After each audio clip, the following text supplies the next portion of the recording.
ቄደር ጥምቀት የምትፈልጉ ሰዎች ምን ያደረጋችሁ ናችሁ የሚለውን በትክክል ስሙ። ቄደር ማለት የንስሐ ጥምቀት ነው። እግዚአብሔርን በሚከተሉት ኃጢአቶች ያሳዘኑ ሰዎች ነፍሳቸውን እንዲያጸዱ አስቀድሞ ስጋቸውን ማንጻት ስላለባቸው የቄደር ጥምቀት የሚጠመቁ ሰዎች የሚከተሉትን ኃጢአት ያደረጉ ሰዎች ናቸው። እሺ፣ አንደኛ በስራ ወይም በሌላ ምክንያት ወደ ውጭ ሀገር ሄደው በመጽሐፍ ቅዱስ ውስጥ እንዳንበላቸው የተከለከልነውን ምግቦች የተመገቡ ሰዎች ካሉ ቄደር መጠመቅ መቻል አለባቸው። ለምሳሌ የግመል ወተት፣ የግመል ስጋ፣ የአሳማ ስጋ የመሳሰሉትን የተመገቡ ካሉ ቄደር መጠመቅ አለባቸው።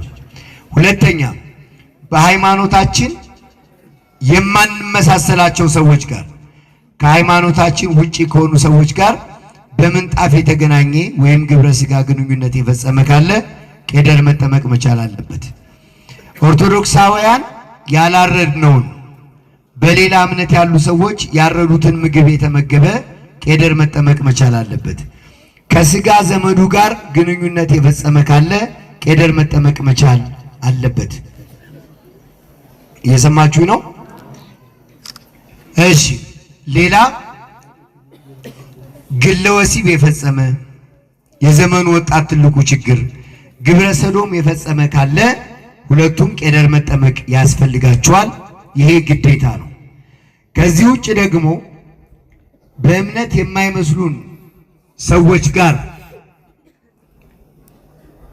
በማዕድ የተገናኘ ምክንያቱም ምንድነው?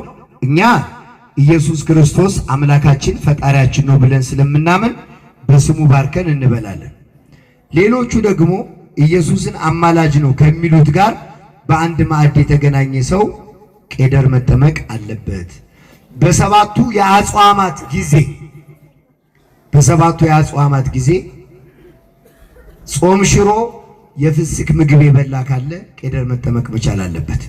የፍስክ ምግብ የበላ ጠንቋይ ቤት ሄደ፣ ለጠንቋይ እየሰገደ ዘራንጋሽ ጋር ሄደ፣ ጨሌ ያስጠነቁ፣ ይሄ በሙሉ ቄደር ያስፈልገዋል። ውርጃ የፈጸመች ሴት አስወርጅ ብሎ የፈቀደ በጾታ የተገናኛት ሰው ጓደኞችን ብትሆኑ አስወርጁ ብላችሁ የመከራችሁ በሕፃኑ ሞት ተባብረናልና ቄደር መጠመቅ ያስፈልጋል።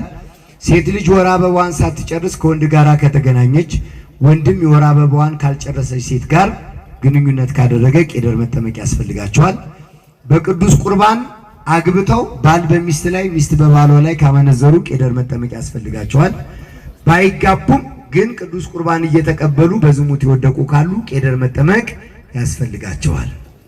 ይህንን በደንብ መረዳት ያስፈልገናል። ወደ ገጠር የሚያጋጥም ነው። ከእንስሳት ጋር የተገናኘ ካለ ቄደር መጠመቅ ያስፈልገዋል። ይህንንም አብረን ማሰብ ያስፈልጋል። ሌላው ጫት፣ ሲጋራ፣ ሐሺሽ፣ ሺሻ የመሳሰሉትን የተጠቀመ ቄደር መጠመቅ ያስፈልገዋል። እነዚህን የመሳሰሉ ኃጢአት የሰራችሁ እስካሁን ከተዘረዘሩት መካከል አንዱን ወይም ሁለቱን የፈጸመ ቄደር መጠመቅ አለበት። ምዝገባው እዚህ ይሆናል። እዚያ ወደ ምሕረት ላይ ትመዘገባላችሁ። ከዛ በኋላ ነገ ጠዋት 12 ሰዓት ላይ ጸበል መጠመቂያ ቦታ ግቢው ሄዳችሁ ትጠመቃላችሁ ማለት ነው። እግዚአብሔር አምላክ በቸርነቱ ይቀበለን፣ ምሕረቱን ያውርድልን።